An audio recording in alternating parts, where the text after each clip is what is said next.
Hello everyone, welcome back to my channel. আশা করি তোমরা সবাই ভীষণ ভালো আছো। আবারও চলে এসেছি নতুন একটা ব্লগ নিয়ে। আজকের ব্লগটা কিন্তু একদম অন্যরকম। আমার সোনাকে নিয়ে আজকে আমার এরকমভাবে ব্লগ করছি। এই দেখো, আমার ড্যাডি কিন্তু একদম রেডি হয়ে গেছে, আর আমিও কিন্তু রেডি হয়ে গেছি। আমরা যাবো এক জায়গায়, একদমই সেরকম দূরে কোথাও না, কাছাকাছি একটা জায়গায় যাব।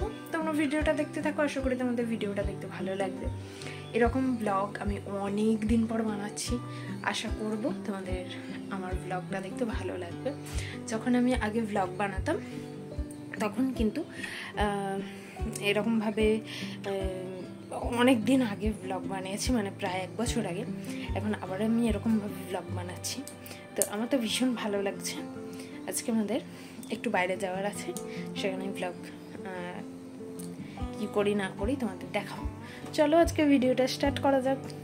আর এখন ঘড়িতে বাজে এই যে বিকেল 5:18 বাজে ঘড়িতে এখন। তো এখন থেকেই ভিডিওটা স্টার্ট করলাম। এখনই যাব। আমি আর ড্যাডি একদম রেডি হয়ে গেছি, কিন্তু ওর পাপা এখনো রেডি হয়নি। পাপা রেডি হয়ে গেলেই আমরা বেরোবো, কাছেই যাব। চলো তোমরা ভিডিওটা দেখতে থাকো। আর এখানে কিন্তু একজন রেডি হয়ে বসে থাকতে থাকতে খেলা করতে করতে ভীষণই টায়ার্ড হয়ে গেছে। ও কিন্তু মানে ঘুরতে যেতে খুব ভালোবাসে, আর মানে সেরকমভাবে বলতে গেলে আজকে ওর হচ্ছে ফার্স্ট আউটিং। মানে সেরকমভাবে তো কখনো কোথাও নিয়ে আমি যাই না ওকে, আজকে নিয়ে যাব। আশা করবো তোমাদের আজকে ভিডিওটা দেখতে ভালো লাগবে। আমি তো ভীষণ এক্সাইটেড। তো চলো বাইরে বেরিয়ে আবার তোমাদের সাথে কথা হবে।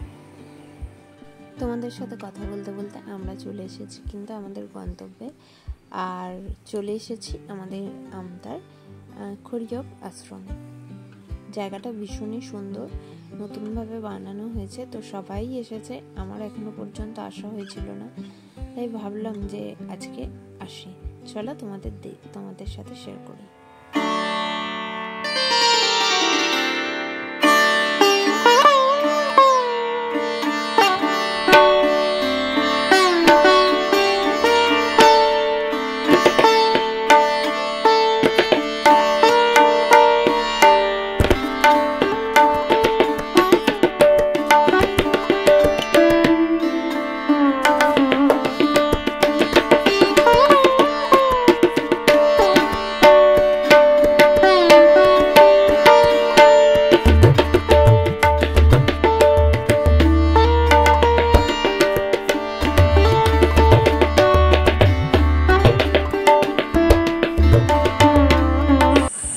আমরা কিন্তু চলে এসেছি খুব সুন্দর একটা জায়গায়, আর ড্যাডি তো খুবই মজা পাচ্ছে। আর প্রচণ্ড ভিড়। আমি অনেক দিন ধরেই ভাবছিলাম আসবো, আসা হচ্ছিল না। যাই হোক, অবশেষে আসলাম, ভীষণ ভালো লাগছে। চলো তোমাদেরকে সামনে থেকে দেখাই আমি, যে সামনে থেকে আরও কতটা সুন্দর। তো তোমরা যারা আমতার আছো, তোমরা প্লিজ পারলে এসো, খুব ভালো লাগবে তোমাদের।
তো একদমই ক্যামেরা অ্যালাউ নেই, তাই ভিতরে কোনো কিছুই তোমাদের দেখাতে পারলাম না।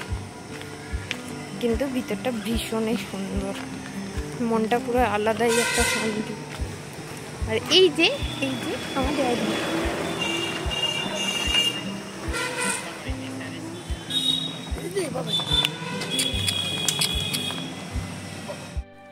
তারপরে আমরা চলে এসেছি আমাদের এখানে ফেমাস মেজদার হোটেলে।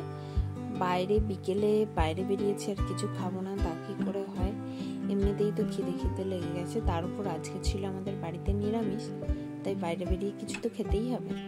তাই এখানে আমরা দুজনে নিয়েছিলাম, ও নিয়েছিল ফিশ ফিঙ্গার আর আমি নিয়েছিলাম চিকেন পকোড়া। জানো এগুলো তো ভীষণ মিস করবো হায়দ্রাবাদে গিয়ে, কারণ এগুলো হায়দ্রাবাদে পাওয়াই যায় না, পাওয়া গেলেও আমাদের এখানের মতো না, অন্য রকম টেস্ট।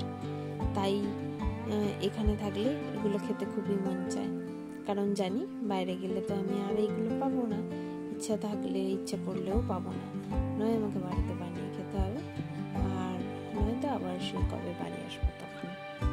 তো এখানে আমরা খেয়ে নিচ্ছিলাম, আর আমার ড্যাডি কিন্তু একদম ঘুমিয়ে গেছে, আর ওকে কিন্তু মাথায় রুমাল বেঁধে দিয়েছি, কারণ মেঘলা ছিল ওয়েদারটা, তাই। তো এখানে খেয়ে নিয়ে কিন্তু আমরা এবারে বেরিয়ে যাব বাড়ির উদ্দেশ্যে, আর দেখি যদি মন চায় কিছু খাবারও কিনে নেব যাতে বাড়ি গিয়ে খেতে পারি। তো এখানে খেয়ে নিচ্ছিলাম, আর অনেকদিন পর যেহেতু এরকম ব্লগ বানাচ্ছিলাম, আমার একটু কেমন লাগছিল। যাই হোক, আমি তো ব্লগ বানাতে ভালোবাসি, কারণ মেমোরি কালেক্ট করতে আমার খুবই ভালো লাগে, সেটাই করছিলাম। আর এখানে সে তো খেয়েই যাচ্ছে। আসলে আমার হাজব্যান্ড আমাকে সব বিষয়ে ভীষণ সাপোর্ট করে, অবশ্যই সেটা যদি ঠিক কোনো কিছু হয়। তো তারপরে কিন্তু আমরা চলে এসেছি বাড়ি, আর আমার খুবই বিরিয়ানি খেতে মন চাইছিল। ওকে বলছিলাম যে বিরিয়ানি খাবো, কারণ আবারও সেই তাই, হায়দ্রাবাদে গেলে কিন্তু এই কলকাতার স্টাইল বিরিয়ানি আমি আর পাবো না, তাই আমার খুব বিরিয়ানি খাওয়ার ইচ্ছা হচ্ছিল। তো নিয়ে চলে এসেছিলাম বিরিয়ানি, বাড়িতে কেউ ছিল না মানে বিরিয়ানি খাওয়ার মতো, তাই আমরা দুজন বিরিয়ানি কিনে এনেছিলাম দুজনে খাবো বলে। তাই এসে রাতে আগে খেয়ে নিচ্ছি, কারণ আস্তে আস্তে অনেকটা রাতই হয়ে গেছিলো, আর ছেলে তো আমার ঘুমিয়ে গিয়েছিল, তোমাদের সাথে শেয়ার করলামই।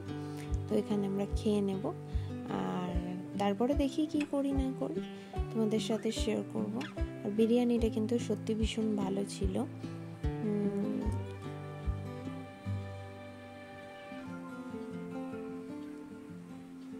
এখানে নিয়েছিলাম কাশ্মীর বিরিয়ানি। তো এই বিরিয়ানির দোকানটা আমাদের এখানে বেশ ভালো, আর বিরিয়ানিটাও বেশ সুন্দর বানায়।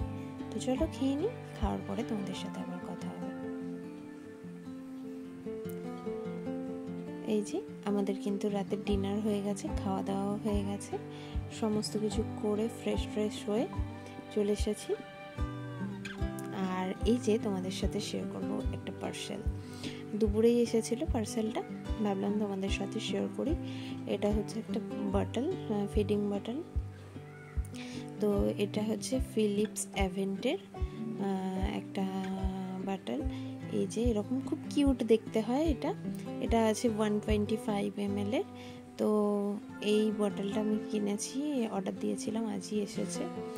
আর এই যে আমি কিন্তু এই বটলটা ইউজ করি যখন থেকে আমার বেবি বটল ফিট করে তখন থেকে, কারণ ও অন্য বটল একদমই অ্যাকসেপ্ট করে না। তো আমি সবসময় এই বটলটাই ওই জন্য কিনি।